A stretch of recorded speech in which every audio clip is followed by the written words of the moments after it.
Good morning mga be! Nako, andito yung be ko, napakarami nito. Mahihirapan tayo sa piyesa be, magkakaiba to. Ano ba ang gagawin natin be? Gagawa na ng paraan natin to. Yung isa niya, parehas. Yung sa kanan. Magkaiba rin, huwag natin pilitin. Dito, pwede arito. Yung isa. Kaso yung itong isa niya, pwede ilipat. Paano ilipat?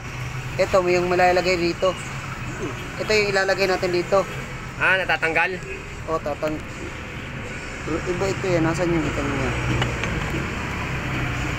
May paniyo isa eh. Asan yung inano ko? Ito pala. Ito,